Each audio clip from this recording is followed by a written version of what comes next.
সুপ্রিয় দর্শক, সেন্ট মার্টিনে চলে আসছি। গতকাল রাত 10টায় ঢাকা থেকে রওনা দিয়ে বিকেল 4টায় সেন্ট মার্টিনে জাহাজ এসে থেমেছে। তো এই জার্নিটাই আজকে আপনাদের সাথে শেয়ার করব। সেন্ট মার্টিনে কিভাবে আসলাম, কোথায় থাকছি, কি খাচ্ছি, ঢাকা থেকে কিভাবে আসছি, সুবিধা অসুবিধা কি, সেন্ট মার্টিনে আসলে কেমন পরিস্থিতি, পর্যটকদের জন্য কেমন পরিস্থিতি, সেই সব কিছু বিষয় আজকের ভিডিওতে থাকবে।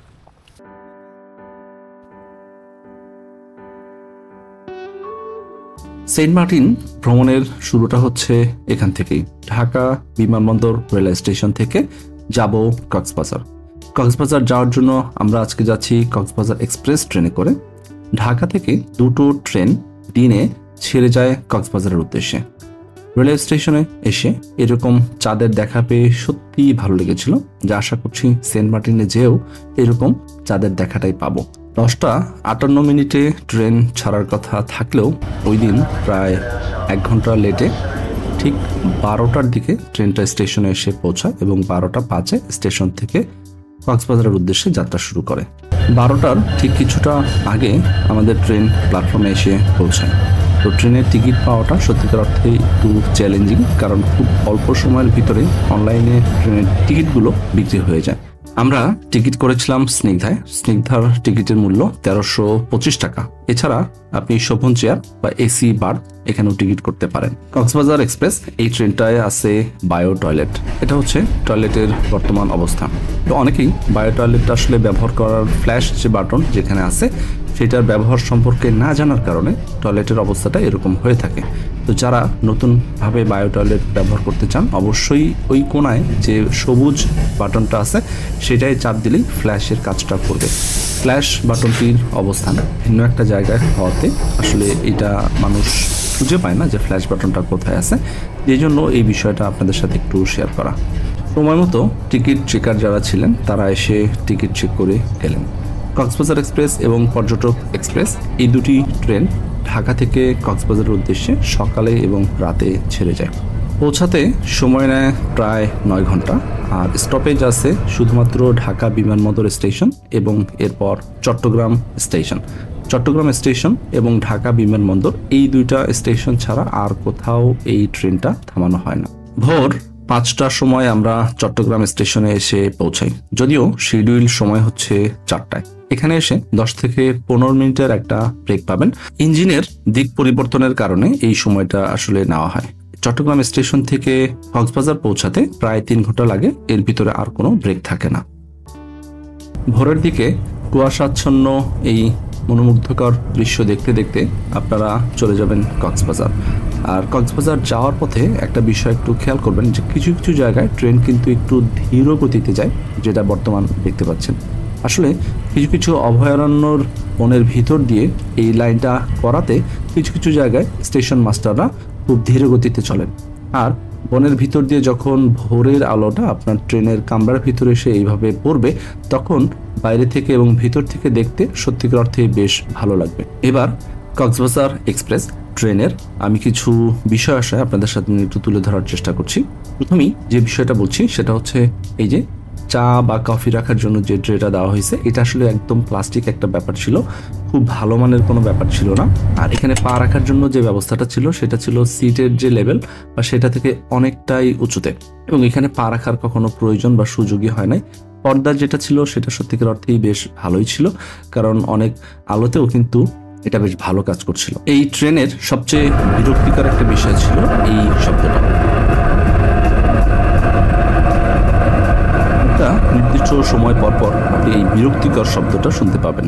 সিটের কাভারগুলো দেখতে বেশ ময়লাই লাগছিল, এবং এখানে লাগেজ রাখার জন্য যে ব্যবস্থা সেটা আসলে খুব বেশি ভালো থাকে না। স্পেশালি এখানে যে ছোট ছোট ফ্যানগুলো থাকে সেই কারণে অনেক সময় বড় লাগেজগুলো এখানে রাখতে যে বেশ বেগ পোহাতে হয়। যাই হোক, আমরা গুছিয়ে নিচ্ছি। আমাদের ট্রেন চলে আসছে কক্সবাজার। প্রায় 8:10-এর দিকে আমাদের ট্রেন কক্সবাজার স্টেশনে এসে পৌঁছায়। দেখতে পাচ্ছেন Cox's Bazar railway station. Cox's Bazar railway স্টেশনটা আমাদের দেশের আইকনিক রেলওয়ে স্টেশনগুলোর ভিতরে একটা, এবং এটার নান্দনিক যে অবকাঠামো সেটা সত্যিকার অর্থে আপনাকে বেশ মুগ্ধ করবে, কারণ এর ভিতরে এবং বাহিরে চমৎকারভাবে সবকিছু করার চেষ্টা করা হয়েছে। কাজ পুরোপুরি শেষ হয়নি এটা আমি বলবো, কারণ আমরা যাওয়ার সময় ভিতর দিয়ে না গিয়ে এই বাহির অংশ দিয়ে যেতে হয়েছে, যেটা কিছুটা বিরক্তির উদ্রেক করেছে। আপনি যখন লাগেজ নিয়ে এইভাবে বাহির দিয়ে যাবেন তাহলে এত বড় স্টেশন, এত আইকনিক স্টেশন করে আসলে কি লাভ হলো? সামনে থেকে আইকনিক এই স্টেশনটা দেখতে সত্যিকার অর্থে বেশ ভালো লাগছিল। পূর্ব আকাশের সূর্য যখন এই স্টেশনের প্রধান যে গেট সেখানে যখন রিফ্লেক্ট করছিল, সত্যিকার অর্থে স্টেশনটা দেখতে ভালো লাগছিল। যারা যাত্রী হিসেবে প্রথমবার কক্সবাজারে এসেছেন ট্রেনে করে, তারা সকলেই এখানে দাঁড়িয়ে ছবি তুলে নিচ্ছিলেন। এইবার এই অটো স্ট্যান্ড থেকে সরাসরি অটো নিয়ে আমরা চলে যাব নুনিয়াছড়া ঘাট, যেটা কক্সবাজার শহরের ভিতর দিয়ে যেতে হয় এবং এইখান থেকে প্রায় 6 থেকে 7 কিলোমিটারের একটা দূরত্ব এবং 30 থেকে 40 মিনিট সময় লাগতে পারে। আর আমাদের ট্রেনটা কিছুটা বিলম্বে আসাতে আমরা কিছুটা চিন্তিত ছিলাম যে সময় মতো ওখানে পৌঁছাতে পারবো কিনা। আমাদের ট্রেন পৌঁছানোর শিডিউল সময় ছিল 7:20, কিন্তু এসে পৌঁছাতে পৌঁছাতে প্রায় 8:15 বেজে যায়। আর ওই দিন আমাদের জাহাজ ছাড়ার সময় ছিল সকাল 10টা। জাহাজে ওঠার আগে আমরা সকালে নাস্তাটা সেরে নেই পৌষি রেস্টুরেন্টে। পৌষি রেস্টুরেন্টটা ঝাউতলায় অবস্থিত এই শাখাটা, আর এটা নুনিয়াছড়া ঘাট থেকে বেশ কাছে, সো দ্যাট আমরা এখানে এসে নাস্তাটা করে নিই। সকালে নাস্তায় আমরা খেয়েছিলাম খিচুড়ি এবং রুটি। কক্সবাজার থেকে সেন্ট মার্টিন পৌঁছাতে জাহাজে করে প্রায় 6 ঘন্টা লাগে, এটা আমরা জানতাম। এই কারণে আপনাদেরকে বলবো আপনারা পারলে এখান থেকেই ভারী নাস্তা করে নেবেন। নাস্তা খেয়ে কক্সবাজারের বিমানবন্দর সড়ক ধরে আমরা চলে যাই নুনিয়াছড়া ঘাটের দিকে। নুনিয়াছড়া ঘাটটা বিআইডব্লিউটি এর একটা ঘাট, যে ঘাটটা কক্সবাজারের বিমানবন্দর সড়কেই একদম শেষ মাথায় অবস্থিত। এখানে মহেশখালী যাবার যে ঘাটটা আছে সেই ঘাট থেকে আরো একটু সামনের দিকে এগুলেই পড়বে আপনার নুনিয়াছড়া ঘাট। চলে আসলাম কক্সবাজারের নুনিয়াছড়া ঘাট। সকাল 10টায় আমাদের শিপ ছেড়ে যাওয়ার কথা। আপনারা অবশ্যই চেষ্টা করবেন সময় মতো এখানে চলে আসার জন্য, কারণ এখানে কিন্তু বেশ ভালো রকমের একটা ভিড় থাকে। আর অবশ্যই যে বিষয়টা খেয়াল রাখবেন, প্লাস্টিক জাতীয় কোনো বোতল বা কোনো কিছু আপনার সাথে রাখবেন না।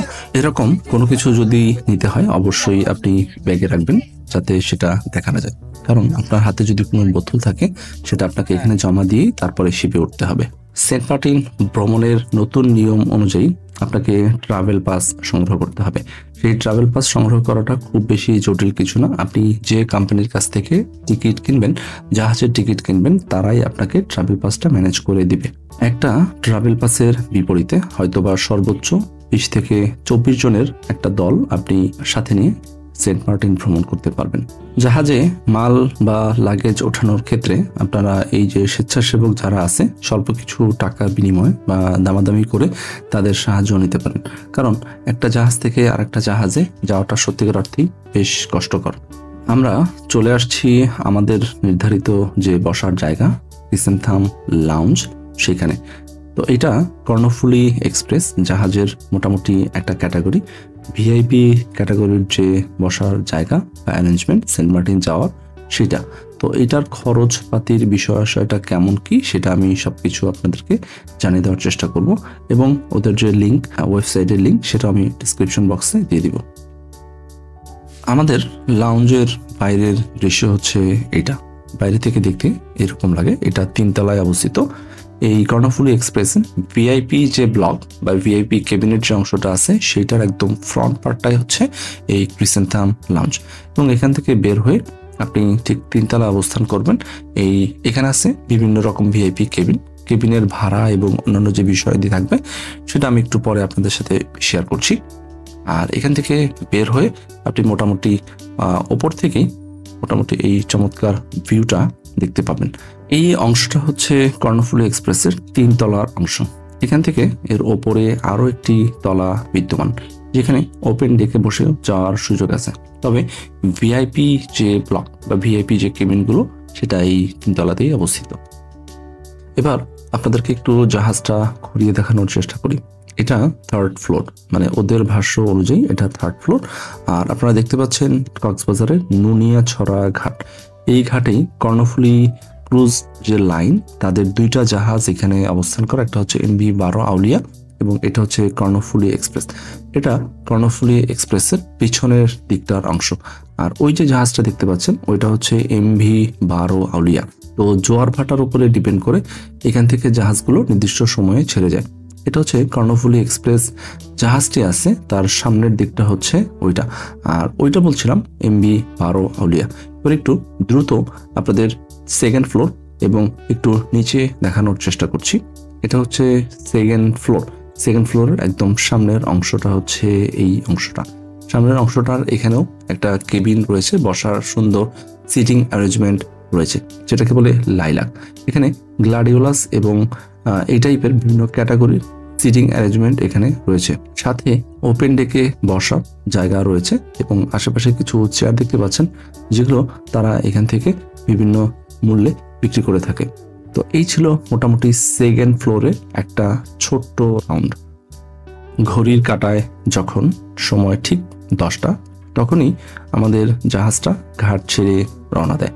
সুউচ্চ সাইরেন বাজিয়ে ঘাট থেকে রওনা দেয় কর্ণফুলী এক্সপ্রেস।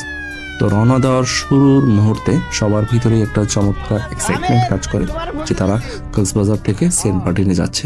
তার সাথে এইবার যেতে পারার বিষয়টা বাড়তি আনন্দ যোগ করেছে, কারণ কিছু বিধিনিষেধ থাকার পরও যে পর্যটকরা সেখানে যেতে পারছে বা যারা যাচ্ছে তারা নিজেদেরকে সত্যিকার অর্থে সৌভাগ্যবান মনে করছে।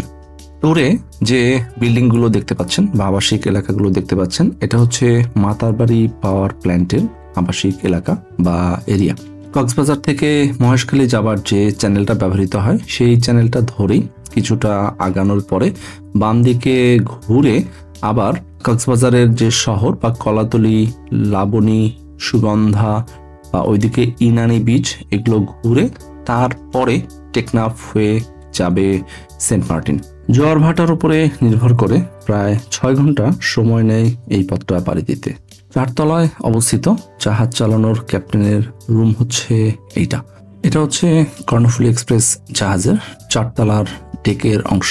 এখানেও সিটের ব্যবস্থা আছে। সমুদ্রের অপার সৌন্দর্য দেখতে দেখতে আমরা এগিয়ে চলছি সেন্ট মার্টিনের পথে। পিছনের যে জাহাজটি দেখতে পাচ্ছেন এটা হচ্ছে আমাদের পরেই ছেড়ে আসা 12 আউলিয়া জাহাজটি। এই পথে যেতে যেতে এইবার কর্ণফুলী এক্সপ্রেস জাহাজের টিকিটের প্রাইস বা টিকিটের ধরনগুলো কি সেটা সম্পর্কে একটু বলি। বিভিন্ন ক্যাটাগরির টিকিট পাওয়া যাবে এই কর্ণফুলী এক্সপ্রেস জাহাজে। এর ভিতর আছে lavender, marigold, open day, lilac, তারপর গ্লাডিওলাস। এটা বিভিন্ন ক্যাটাগরি পাবেন এবং যাওয়া এবং আসা উভয়ের খরচটা এখানে দেওয়া আছে। জাহাজটা কখন ছাড়বে সেই বিষয়টাও কিন্তু ওদের ওয়েবসাইটে আগে থেকেই দেওয়া থাকে। সো টিকিটে গায়ে যা লেখাই থাকুক না কেন সবসময় ওদের ওয়েবসাইটটা ফলো করবেন। আর টিকিট কাটার সাথে সাথে ওরা আপনার ট্রাভেল পাসটা কিন্তু ম্যানেজ করে দিবে। টিকিট করার লিঙ্কটা আমি আমার ডেসক্রিপশন বক্সে দিয়ে দিচ্ছি, যেখান থেকে আপনারা বিস্তারিত তথ্য পেয়ে যেতে পারেন। এবার সিটের ক্যাটাগরি ওয়াইজ যেটা দেখলাম সেটা একটু বাস্তব চিত্রটা কেমন বা কি অবস্থায় সেটা একটু দেখে নিই। এটা একটা ক্যাটাগরি যেটা আপনারা মিলাই নেন। এটা মেবি ল্যাভেন্ডার বা মেরিগোল্ড। এটা হচ্ছে গ্লাডিওলাসের, এটা হচ্ছে ভিতরে, ওই পাশে হচ্ছে মেরিগোল্ড, আর এটা হচ্ছে গ্লাডিওলাসের ভিতরের অংশ। ছবিতে যেরকম ছিল মোটামুটি সেই রকমই আছে, তবে কিছুটা পুরাতন। আর এটা হচ্ছে ওপেন ডেকের অংশ। ওপেন ডেকগুলো চারপাশ জুড়েই রয়েছে ওপেন ডেকের সিটগুলো। এখানে বসে যাওয়াটা কিছুটা কষ্টকর। আপনি যদি ফ্যামিলি থাকে আমার রিকমেন্ডেশন থাকবে অবশ্যই ওপেন ডেকে সিট করবেন না, মিনিমাম গ্লাডিওলাস বা ল্যাভেন্ডার এগুলোতে করবেন। আর এটা হচ্ছে ক্রিসেন্থাম লাউঞ্জ, যেটাতে করে আমরা গিয়েছিলাম। এদের অ্যারেঞ্জমেন্টটা মোটামুটি বেশ ভালো। এটার খরচ পড়েছিল জনপ্রতি 4300 করে। 4300 যে খরচটা সেটা কিন্তু যাওয়া এবং আসা দুইটা মিলাই। এবার জাহাজের খাবারের আয়োজনের ব্যাপারটা নিয়ে একটু কথা বলি। খাওয়ার জন্য ওদের এখানে একটা ক্যান্টিন আছে। তো এই ক্যান্টিনে আপনি ভুনা খিচুড়ি থেকে শুরু করে আরো কিছু স্ন্যাক্স টাইপেরই পাবেন। স্যান্ডউইচ পাবেন, বার্গার পাবেন, সসেস পাবেন, শর্মা পাবেন, তো আরো কিছু পানীয় এবং কফি পাবেন, চা এবং কফি পাবেন। তো এদের প্রাইসটা তুলনামূলক একটু হাই। যেমন আমি এই প্যাকেট খিচুড়ি নিয়েছিলাম, এই খিচুড়িটার দাম নিয়েছিল 200 টাকা। দাম অনুপাতে খিচুড়ির পরিমাণটা আসলে ওইরকম সন্তোষজনক ছিল না। তারপরেও এই যাত্রার পথে আপনি এরকম খিচুড়ি পাবেন, এইটাও আসলে মোটামুটি ভ্যালু অ্যাড করে। খাবারের টেস্ট কিন্তু ভালো ছিল, এটা বলতেই হবে। আমরা চলে আসছি সমুদ্রের গভীর অংশে, যে কারণে এখানকার পানির যে কালারটা, এটা আপনি যেভাবেই দেখেন না কেন, আপনি আমার মোবাইলের চোখ দিয়ে দেখেন না কেন, ক্যামেরার চোখ দিয়ে দেখেন না কেন, যেখান থেকে যেভাবেই দেখেন না কেন, সত্যিকার অর্থে ভালো লাগবেই। যাত্রাপথের এই অংশটাই সবচাইতে বেশি ভালো লাগে। তবে দুঃখজনক হলেও সত্যি, আমরা আমাদের যাত্রাপথে কোনো গাংচিলের দেখা পাইনি। পরিবেশ অধিদপ্তরের কিছু নির্দেশনা আপনাদের সাথে একটু শেয়ার করি।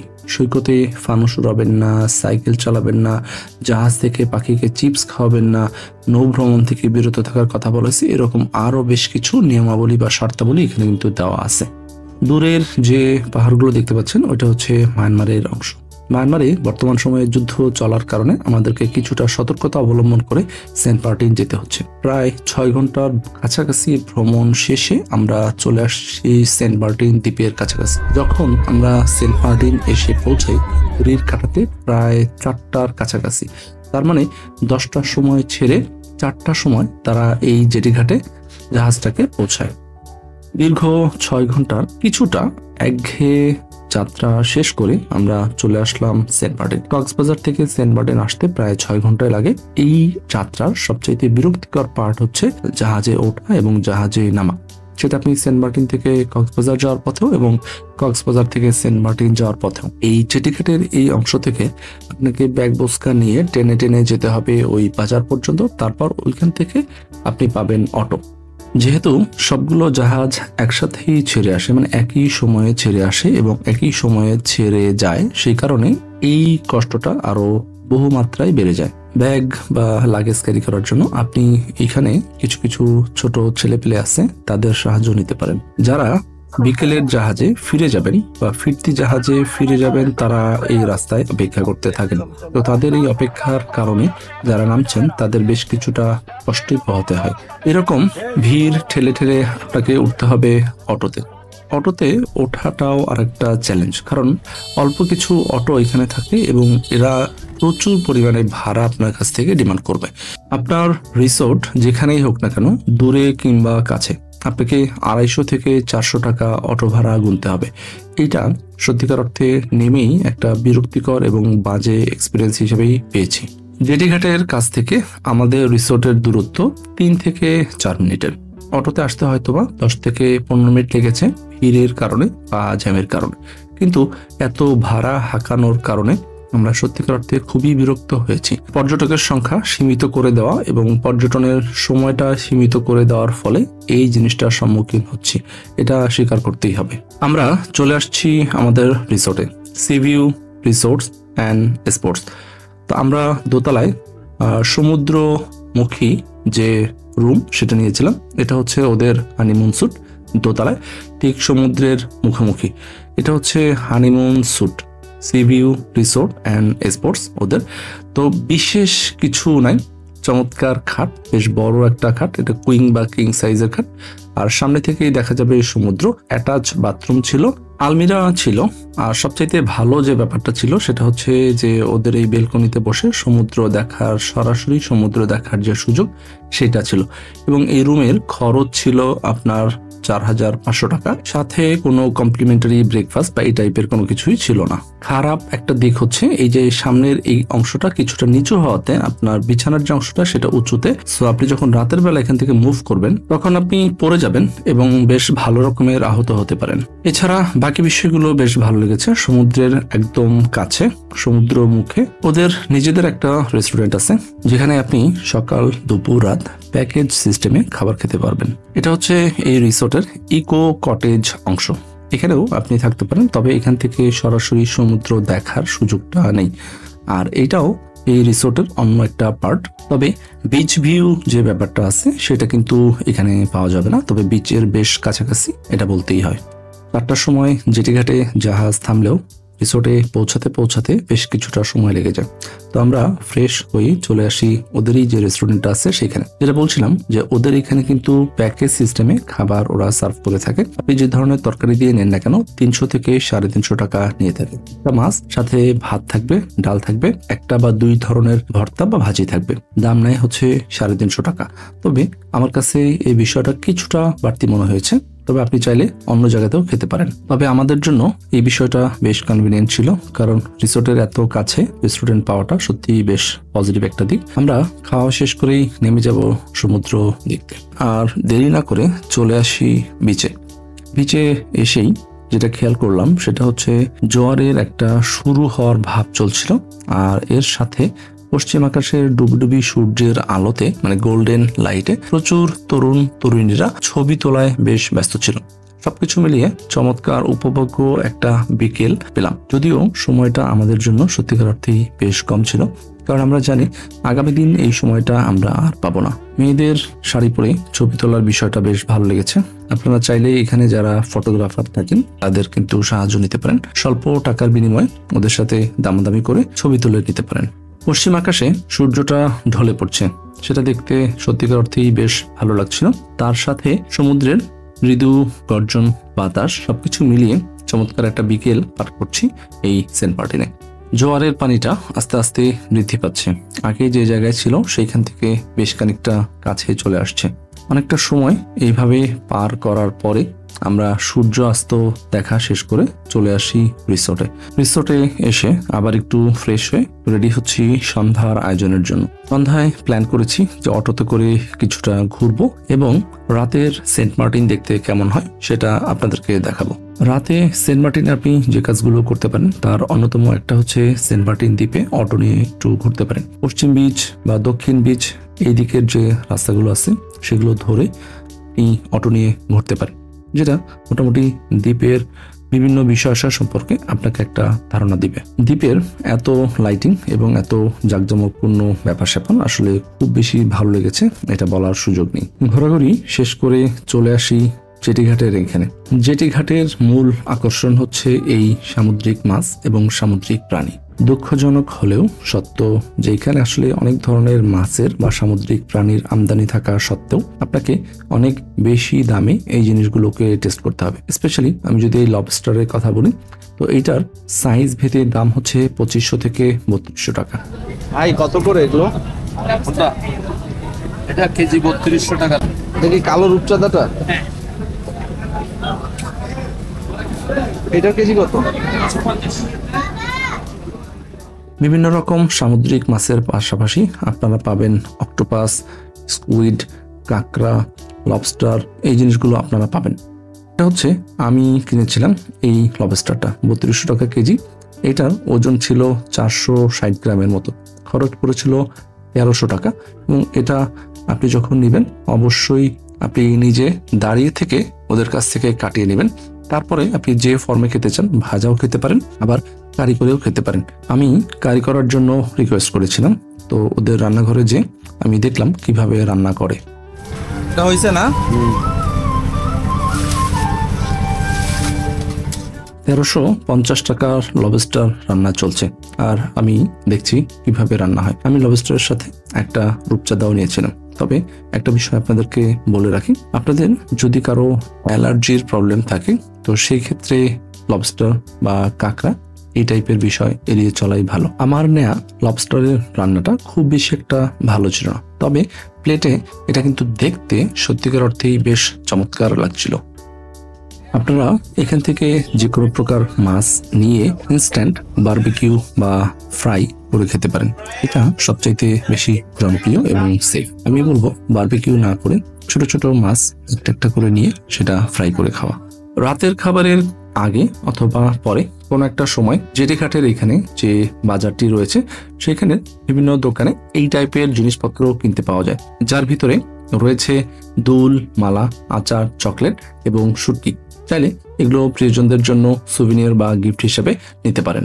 আপনার যদি লাক ভালো থাকে তবে বেস্ট পার্ট হচ্ছে এটা, সমুদ্রের পাড়ে বসে জ্যোৎস্না দেখবেন, সাথে সমুদ্রের মৃদু গর্জন এবং মৃদু বাতাস। আপনার কাছে মনে হবে সেন্ট মার্টিনে আসা আসলেই সার্থক। এই রিসোর্টে থাকার একটা ভালো দিকটা হচ্ছে যে এই এখন 10:45 বাজে, তো একদম এই পর্যন্ত সমুদ্রের পানি চলে আসছে। জাস্ট আপনি এখানে বসে আছেন, এখানেই সমুদ্রের পানি চলে আসছে।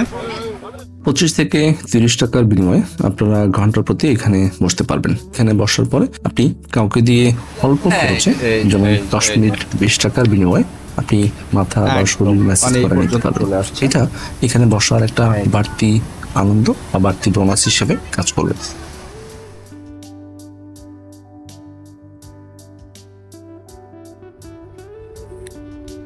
সুপ্রিয় দর্শক, এখন 5:32 বাজে। সেন্ট মার্টিনের দ্বিতীয় দিনের প্রথম ভোরে আপনাকে স্বাগতম। এখন যাচ্ছি জেটি ঘাটের দিকে সূর্য উদয়টা দেখার জন্য।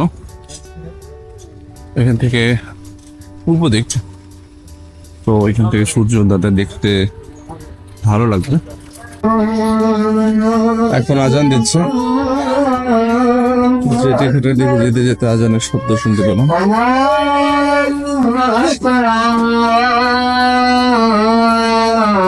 এখন সময় হচ্ছে 5:40।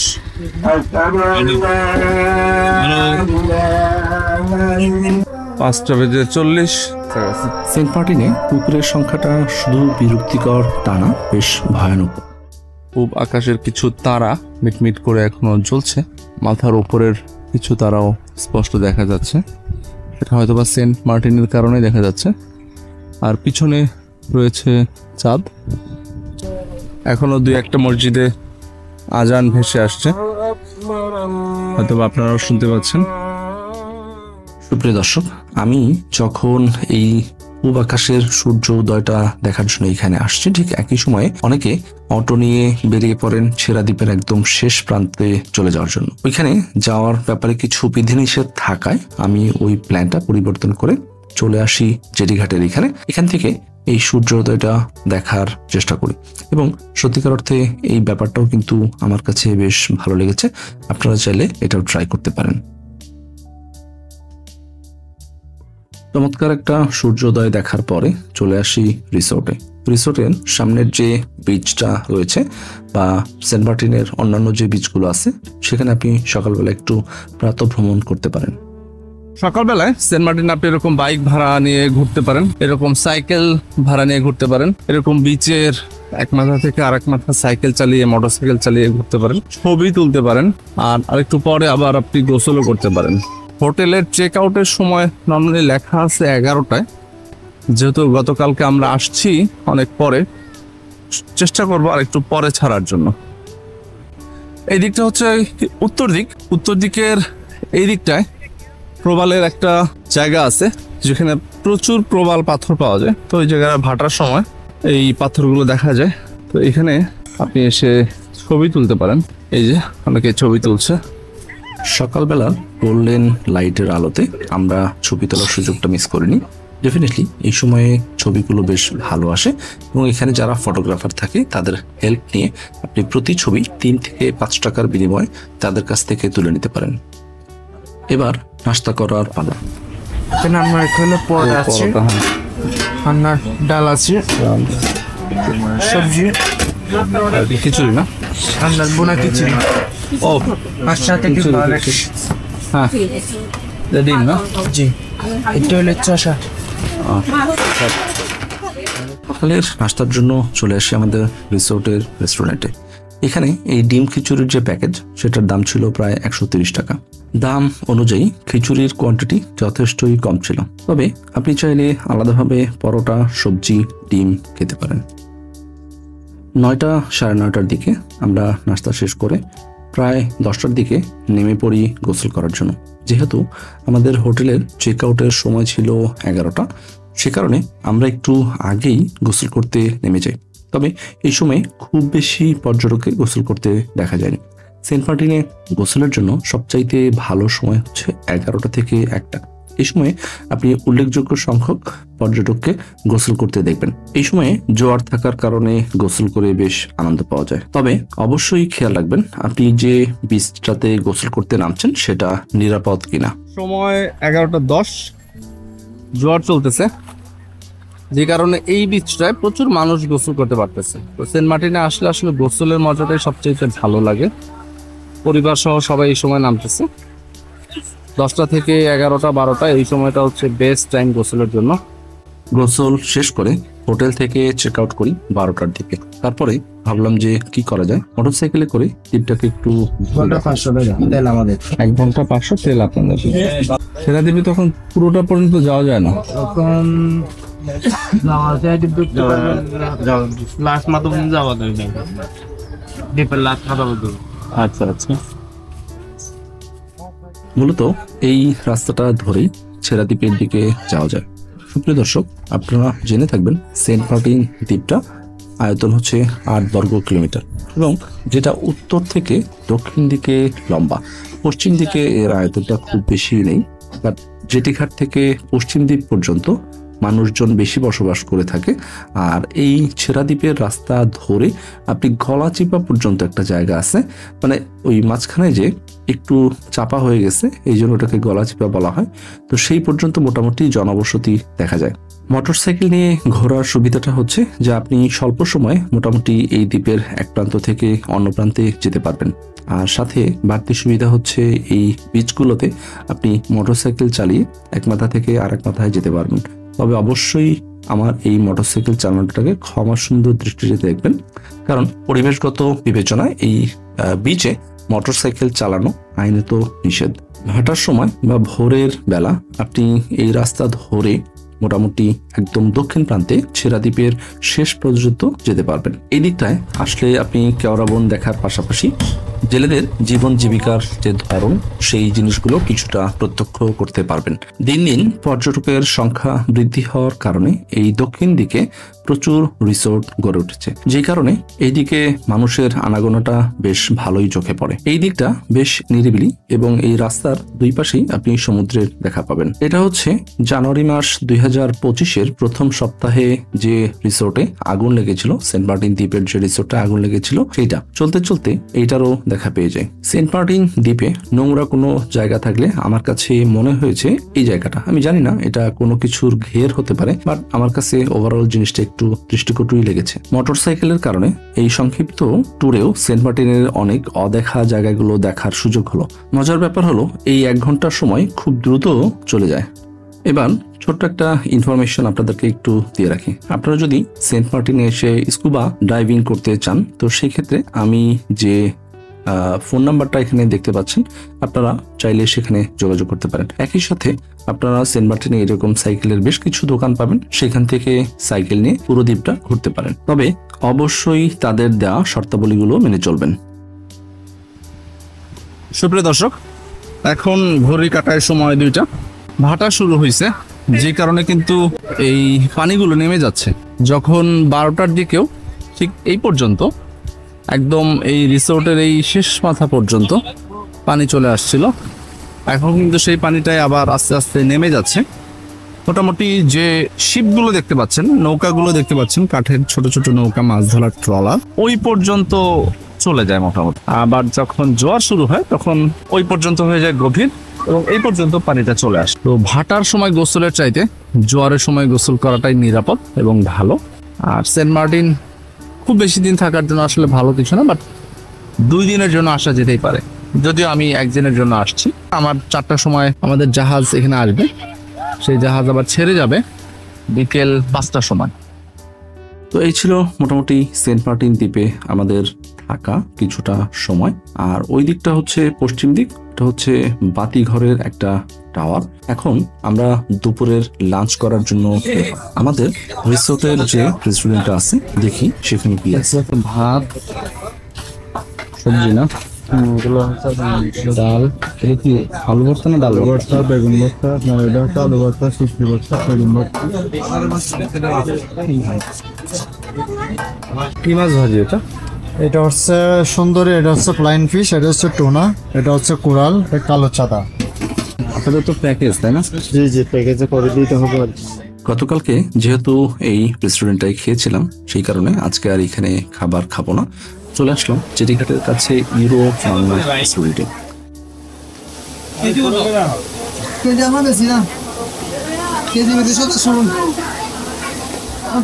মাছের ভাজি বা কারি যে প্রক্রিয়াতেই আপনি নেন না কেন দাম পড়বে প্রায় 180 টাকা করে, এবং মাছ যদি রূপচাঁদা বা একটু দামি মাছ হয় সেক্ষেত্রে দামটা আর একটু বেড়ে যায়। আমরা আমাদের দুপুরের খাবারে নিয়েছিলাম মুরগির মাংস, টুনা ফিশ, স্যালমন ফিশ, শুটকি ভর্তা এবং সিম ভর্তা, সাথে ছিল ডাল। মাছগুলো খেতে ভালো লাগলো, সিম ভর্তাটা একটু বাসি বাসি লাগছিল।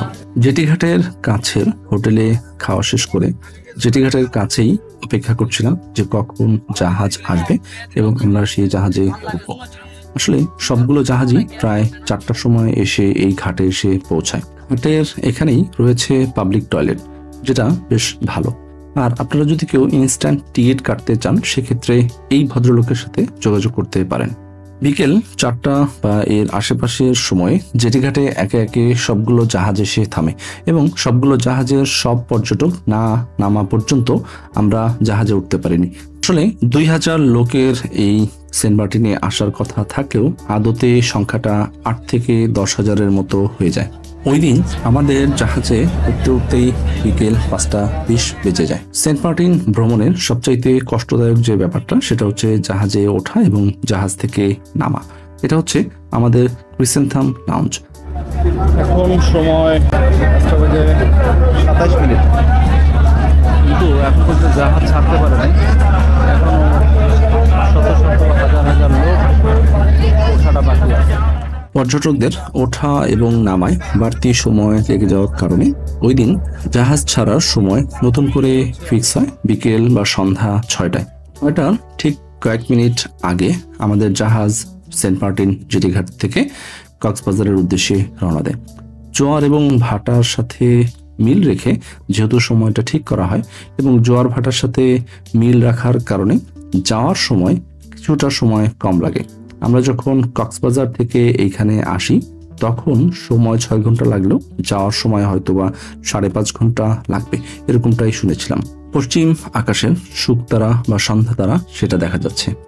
5.5 থেকে 6 ঘন্টার সময় জাহাজে করে সেন্ট মার্টিন থেকে কক্সবাজার যাওয়াটা কিছুটা বোরিং লাগতেই পারে, কিন্তু সেই বোরিংনেসের ভিতরে উজ্জ্বল বা ভালো দিক হচ্ছে আপনি যখন এরকম চাঁদকে পাশে রেখে আপনার জাহাজ ছুটে চলবে সমুদ্রের মাঝে এবং সেটা আপনি দেখতে পাচ্ছেন, সেটা কিন্তু সত্যিকার অর্থেই বাড়তি আনন্দ দেবে।